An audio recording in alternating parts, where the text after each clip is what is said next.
Next gen நேயர்கள் அனைவருக்கும் வணக்கம். நான் ஜோதிடர் தமிழரசன் பேசுகிறேன்.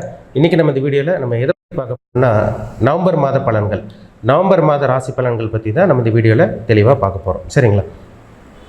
நவம்பர் மாதத்தில் பார்த்திங்கன்னா ஒரு சில கிரகங்கள் எல்லாம் மாறுது. அதாவது பார்த்திங்கன்னா சுக்கிரனோட மாற்றம் இருக்குது, சூரியனோட மாற்றம் இருக்கும். அதேமாதிரி பார்த்திங்கன்னா உங்களுக்கு புதனோட மாற்றம் இருக்கிறதுனால ஒரு சில மாற்றங்களை உங்கள் வாழ்க்கையில் ஏற்படுத்தி தரும். கிரகங்கள் பார்த்திங்கன்னா ஒரே வீட்டில் இருக்காதுங்க. வீடு ஒவ்வொரு வீடு சொந்த வீடு இல்லாமல் ஒவ்வொரு வீடு மாறி மாறி இருக்கும். அந்த கிரகங்கள் ஆட்சி பெற்றிருக்கும், உச்சபலத்தோடு இருக்கும், நட்பு வீட்டில் இருக்கும், பகை வீட்டில் இருக்கும். அது ஒவ்வொருத்தரோட வாழ்க்கையில் ஒரு விதமான இம்பேக்ட் கண்டிப்பாக ஏற்படுத்தி தான் ஆகும். சரிங்களா? பொது பலன், ராசி பலன்கிறது நம்ம பொதுவான பலன் தாங்க நம்ம பார்க்குறோம். சந்திரன் வச்சு பார்க்குறோம். சந்திரன்கிறது உடல்காரகன், மனோகாரகன் சந்திரன். சரிங்களா? ராசி பலனாலே பார்த்திங்கன்னா லக்னத்தை வச்சு பார்க்குறது கிடையாதுங்க. அது சந்திரனை, அதாவது ராசி பலனை சந்திரனை வச்சு பார்க்குறோம். சந்திரனை அடிப்படையை வச்சு நம்ம பார்க்க போகிறோம். சந்திரன்கிறது உடல்காரகன், மனோகாரகன். உடலுக்கு அதிபதி சந்திரன் தான், மனதுக்கு அதிபதி சந்திரன் தான். உங்கள் வாழ்க்கையில் உங்கள் மனசு லைஃப்பில் பார்த்திங்கன்னா மனசு எப்படி இருக்கும், இந்த காலகட்டங்களில் எந்த விதமான திங்கிங் உங்களுக்கு இருக்கும், உங்கள் ஆசை, உங்கள் எண்ணங்கள், விருப்பங்கள் இதெல்லாம் நிறைவேறுதா, இந்த மாதிரி விஷயங்களால் நம்ம சந்திரன் வச்சு நம்ம பார்த்து தெளிவாக சொல்லிடலாம்.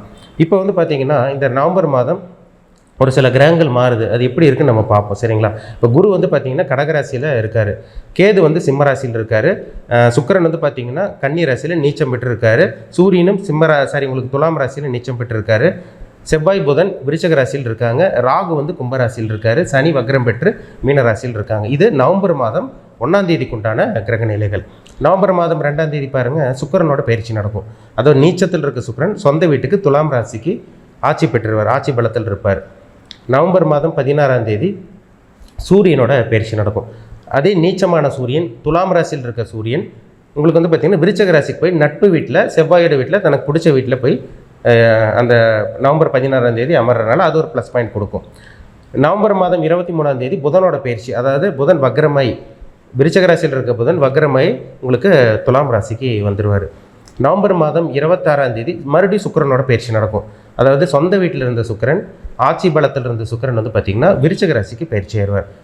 இப்போ இதெல்லாம் இந்த கிரகங்கள் எல்லாம் உங்களுக்கு எந்த விதமான மாற்றத்தை கொடுக்கும், உங்களுக்கு நல்லது செய்ய போதா, உங்களுக்கு கெட்டது செய்ய போதா, எல்லாமே நம்ம இந்த வீடியோவில் தெளிவாக பார்த்துக்கலாம். சரிங்களா? ஏன்னா ஒரு ஜாதகத்துக்கு ஒரு சில பேருக்கு பார்த்திங்கன்னா சூரியன் கெட்டிருக்கும், சுக்கிரன் கெட்டிருக்கும், அதே மாதிரி குருவெல்லாம் கெட்டிருப்பார். ஆனால் கோச்சாரத்தில் பார்த்திங்கன்னா ஒரு சில இம்பாக்ட் ஏற்படுத்தி தரும். இப்போ இந்த மாதம் பார்த்திங்கன்னா உங்களுக்கு சுக்கிரன் நீச்ச நிலையிலேருந்து நல்ல இடத்துக்கு வர்றாரு, சூரியனும் நீச்ச நிலையிலேருந்து நல்ல ஒரு இடத்துக்கு வரனால ஒரு சில மாற்றங்கள் ஏற்படுத்தி தரும். இது எல்லா ராசிக்கும் நல்லது நடக்குமான்னு பார்த்திங்கன்னா கண்டிப்பாக கிடையாதுங்க. மேஷ ராசி முதல் மீன ராசி வரைக்கும் ஒவ்வொருத்தருக்கும் ஒவ்வொரு விதமான பலன்கள் இருக்கும். ஒரு சில பேர் நல்லது அனுபவிப்பாங்க, ஒரு சில விஷயங்களுக்கு, ஒரு சில பேருக்கு கெட்ட விஷயங்கள் வாழ்க்கையில் நடக்கும். எல்லாத்துக்கும் ஒரே மாதிரி கிடையாது. அது எப்படி இருக்குன்னு நம்ம ஒவ்வொரு ராசியும் நம்ம தெளிவாக பார்த்துடலாம். சரிங்களா? ராசி பலன்கிறது ஒரு 15% 20% கண்டிப்பாக பேசும். தனிப்பட்ட ஜாதகம் 80% 85% பேசும். சரிங்களா? கோச்சார பலன் வேறு, ராசி பலன் வேறு, உங்கள் ஜாதகத்தில் நடக்கிறப்ப தசாபுத்தி வேறு. உங்கள் தனிப்பட்ட ஜாதகத்தில் தசாபுத்தி தான் துல்லியமாக பேசுங்க. என்ன தசையில் இருக்கீங்க, என்ன புத்தியில் இருக்கீங்க, தசாநாதன் புத்திநாதன் எப்படி இருக்காங்க, உங்களுக்கு சாதகமாக பாதகமாக, உங்களுக்கு நல்லது பண்ண போகிறாங்களா, கெட்டது பண்ண போகிறாங்களா, இது எல்லாமே அவங்கவுங்க சுய ஜாதகத்தை பார்த்தா தெளிவாக சொல்ல முடியும். உங்கள் தனிப்பட்ட ஜாதகத்தையும் செக் பண்ணிக்கோங்க. செக் பண்ணி உங்கள் லைஃப் இப்போ எப்படி போயிட்டுருக்கு, இனிமேல் என்ன பண்ணலாம், அதையும் செக் பண்ணிக்கோங்க. அந்த கோச்சாரத்தையும் 2 மேட்ச் பண்ணி பார்த்தா நம்ம 100% கண்டிப்பாக துல்லியமாக தெளிவாக சொல்ல முடியும். சரிங்களா? இன்றைக்கி நம்ம பார்க்க போகிற ராசி சிம்ம ராசி. காலபுருஷ தத்துவப்படி 5ஆம் ராசின சிம்மராசி நேயர்களுக்கு இந்த நவம்பர் மாதம் எப்படி இருக்குன்னு பார்த்துடலாம். உங்கள் ராசியிலே கேது இருக்கார், உங்கள் ராசிநாதன் சொல்லக்கூடிய சூரியன் நீச்சத்தில் இருக்கார், துலாம் ராசியில் இருக்காங்க, 8ஆம் இடத்துல சனி இருக்கார். இதெல்லாம் நல்ல ஒரு அமைப்பு கிடையாதுங்க. நிறைய சிம்மராசிக்காரங்க கஷ்டத்தில் இருக்கீங்க, ஒரு நரக வேதனையில் வாழ்ந்துட்டுருக்கீங்க. ஒரு சில பேருக்கு குடும்ப பிரச்சனை போயிட்டுருக்கு, ஒரு சில பேருக்கு மனசில் நிம்மதி கிடையாது, ஒரு சில பேர் கடன் தொல்லை அதிகமாக போயிட்டுருக்கு, கடன் கழுத்து நெருக்குதுன்னு சொல்கிறாங்க, ஒரு சில பேருக்கு வேலை கிடையாது, ஒரு சில பேருக்கு நல்ல வேலையிலிருந்து நிம்மதி கிடையாது. இந்த மாதிரி ஏதோ ஒரு விஷயங்கள் உங்களுக்கு வாழ்க்கையில் நடந்துகிட்ருக்கு. பணப்பிரச்சனை, குடும்ப பிரச்சனை, வேலையில் பிரச்சனை, தொழிலில் விரயம், நஷ்டம், இந்த மாதிரி உங்களுக்கு போயிட்டுருக்குங்க. நல்ல விஷயம் நடந்ததுன்னு பார்த்திங்கன்னா ஒரு சின்ன நல்ல விஷயம் நடந்திருக்கும், ஆனால் பெரிய அளவுக்கு உங்களுக்கு நடந்ததுன்னு பார்த்திங்கன்னா நடந்திருக்காது. ஏன்னா அஷ்டம சனி, 8ல் சனி இருந்து உங்களுக்கு துன்பத்தை தான் கொடுத்துருக்கும், மன வேதனை. ஒரு சில பேர்லாம் வாய் விட்டு அழுதுருக்காங்க சிம்மராசிக்காரங்க அஷ்டம சனி காலகட்டங்களில். ஏன்னா டைம்ஸ் இல்லாமல் இருக்குது உங்களுக்கு. சரிங்களா? அதனால் கொஞ்சம் கவனமாக இருங்க. ஆனால் இந்த மாதம் கொஞ்சம் உங்களால் சமாளிக்க முடியும். என்னன்னு கேட்டிங்கன்னா, ராசிநாதன் நீச்சமாக இருந்தால் கூட நீச்ச நிலையிலிருந்து உங்களுக்கு 4ஆம் இடத்துக்கு வரனால கொஞ்சம் பிரச்சனை இருக்கும். அது ஈஸியாக கொஞ்சம் சமாளிச்சிருவீங்க நீங்கள். இது எப்போ நடக்கும்னா, இந்த மாதம் நடுப்பகுதி வரைக்கும் கொஞ்சம் கஷ்டம் இருக்குங்க. 16ஆம் தேதிக்கு அப்புறம் 15ஆம் தேதி வரைக்கும் கொஞ்சம் கஷ்டம் இருக்கும். மனசில் நிம்மதி இருக்காது, குழப்பம் அதிகமாக இருக்கும், உடல் ஆரோக்கியத்தில் பிரச்சனை, உடம்புல பிரச்சனை, மாத்திரை மருந்து எடுக்கிறது, ட்ரீட்மெண்ட் எடுக்கிறது, மனசில் நிம்மதி இல்லாமல் இருக்கிறது, தனிமையில் போய் இருக்கிறது, தனியாக உட்காந்து ஃபீல் பண்ணுறது, ஓவர் திங்கிங், அதை ஓவராக திங்க் பண்ணிகிட்டு இருப்பாங்கல்ல, இதெல்லாம் வரும் உங்களுக்கு. ஆனால் இந்த மாதம் 16ஆம் தேதிக்கு அப்புறமெல்லாம் ஒரு சில மாற்றங்கள் வந்துடும். ஏன்னா ராசிநாதன் 4ஆம் இடத்துக்கு நட்பு வீட்டுக்கு போகிறனால கொஞ்சம் தைரியம் கிடைக்கும் உங்களுக்கு. சரிங்களா? பிரச்சனை இருந்தாலும் அது ஈஸியாக கொஞ்சம் சமாளித்து அப்படியே கொஞ்சம் கொஞ்சமாக வெளியே வந்துடுவீங்க. கவலைப்படாதீங்க. ஆரம்ப பகுதியில் கொஞ்சம் கஷ்டமாக இருந்தால் கூட நடுப்பகுதி 15ஆம் தேதிக்கு அப்புறம் உங்களுக்கு 16ஆம் தேதியிலிருந்தெல்லாம் கொஞ்சம் அதுலேருந்து கொஞ்சம் பிரச்சனையிலேருந்து கொஞ்சம் கொஞ்சமாக ரிலீஃப் ஆயிடுவீங்க. சரிங்களா? பயப்படாதீங்க. உங்கள் ராசிக்கு வந்து பார்த்தீங்கன்னா 12ஆம் இடத்துல குரு இருக்கார். சுபவிரயங்கள் பண்ணுறதுக்கு அத்தனை அமைப்பு இருக்குங்க. ஏற்கனவே சிம்மராசிக்காரங்க செலவு மேலே செலவு போயிட்டே தான் இருக்கும் உங்களுக்கு. சரிங்களா? இந்த காலகட்டங்களில் ஒரு பொருள் வாங்குறது, ஒரு இது அந்த மாதிரி விஷயங்களை ஏதோ ஒன்று பண்ணிக்கோங்க. அதாவது அஷ்டம சனி வந்து உடல் ஆரோக்கியத்தில் பிரச்சனை, கண்டத்தை கொடுக்கும், விபத்தை கொடுக்கும், அசிங்கமானத்தை கொடுக்கும். நீங்கள் சுபவிரயமாக கொஞ்சம் கன்வெர்ட் பண்ணிட்டீங்களா, நல்ல விஷயத்துக்காக செலவு பண்ணிட்டீங்களா, அது பெரிய அளவுக்கு உங்களுக்கு பிரச்சனை இருந்தாலும் பெரிய அளவுக்கு பாதிப்பு கொடுக்காது. அதான் உண்மை. சரிங்களா? அதனால் சுபவிரயங்கள் பண்ணுறது, நல்ல விஷயத்துக்காக செலவு பண்ணுறது, வீட்டுக்கு தேவையான பொருட்கள் வாங்குறதுக்காக செலவு பண்ணுறது, இந்த மாதிரி விஷயங்கள்லாம் நீங்கள் முயற்சி பண்ணுங்கள். ஒரு சில பேத்துக்கெல்லாம் திருமணத்தை கூட கொஞ்சம் தடங்கள் வருங்க, பார்த்துக்குங்க. சரிங்களா? அவசரப்பட்டு முடிவெடுக்க வேண்டாம். உங்கள் தனிப்பட்ட ஜாதகத்தில் இப்போ கல்யாணம் பண்ணலாமா இல்லை லேட்டாக தள்ளி போட்டு பண்ணலாமா, அதை எப்படி இருக்குன்னு கொஞ்சம் பார்த்து தெளிவாக தெரிஞ்சுக்குங்க. ஏன்னா அஷ்டம சனியில் திருமணத்துக்கு உண்டான அமைப்பு கொஞ்சம் தடை பண்ணும். அஷ்டம சனியில் கொஞ்சம் தடங்கள் வரும், திருமணத்துக்கு உண்டான அமைப்பு தடங்கள் வரும். கல்யாணம் ஆனவங்களுக்கு திருமண வாழ்க்கையில் பிரச்சனை, கசப்பு, மன நிம்மதி இல்லாமல் போகிறது, இந்த மாதிரி விஷயங்கள்லாம் அஷ்டம சனியில் தான் கொடுக்கும்.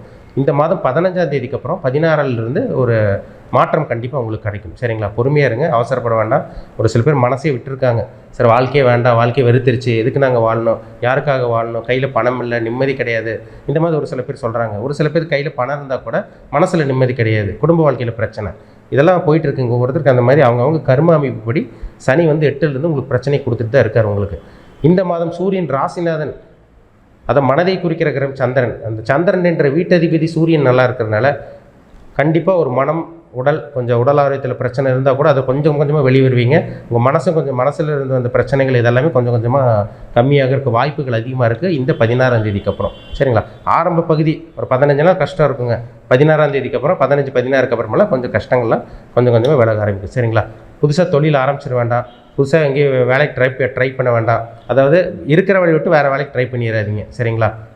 இருக்கிற விட்டு வேறு ட்ரை பண்ணிடுறாங்க. வேலை இல்லாமல் இருக்கவங்களுக்கு இந்த மாதம் வேலை கிடைக்கக்கூடிய வாய்ப்புகள் அதிகமாக இருக்குது. அதனால் பயன்படுத்திக்கோங்க. சரிங்களா? புதுசாக தொழில் இன்வெஸ்ட்மெண்ட் பண்ணாதீங்க, அதிகமாக முதலீட்டு போட வேண்டாம். இருக்கிற தொழில் அப்படியே மெயின்டைன் பண்ணிக்கோங்க. புதுசாக தொழில் ஆரம்பிக்கணும்னு முயற்சி பண்ணிகிட்டு இருக்கவங்க தொழில் ஆரம்பிக்கக்கூடாது, அஷ்டம சனி முடிவிட்டு அப்புறம் பார்த்துக்கலாம். 16ஆம் தேதிக்கு அப்புறம் ஒரு சில மாற்றங்கள் வரும், அதை நீங்கள் கண்டிப்பாக பார்ப்பீங்க. சரிங்களா? வாழ்க்கையில் வந்து கஷ்டங்கள், இன்பம், துன்பம் இதெல்லாம் வரதாங்க செய்யும். அஷ்டம சனியில் வந்து பார்த்திங்கன்னா சில கஷ்டங்கள் கொடுக்க தான் செய்யும். சரிங்களா?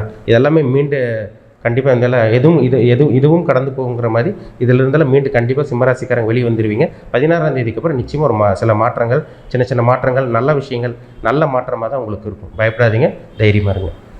மீண்டும் அடுத்த பதிவில் சந்திக்கும் வரை உங்களிடமிருந்து விடைபெறுவது உங்கள் ஜோதிடர் தமிழரசன். இந்த சேனல் பிடிச்சிருந்தால் உங்கள் நண்பருக்கு உறவினருக்கு ஷேர் பண்ணுங்கள், லைக் பண்ணுங்கள், சப்ஸ்கிரைப் பண்ணுங்கள், பெல் பட்டனை கிளிக் பண்ணிக்கோங்க, ஆல்கிற ஆப்ஷன் இருக்கும், அதையும் செலக்ட் பண்ணிக்கோங்க. அப்போ தான் நாங்கள் போடுற வீடியோஸ் எல்லாமே உங்களுக்கு நோட்டிஃபிகேஷன் வரும். நன்றி, வணக்கம்.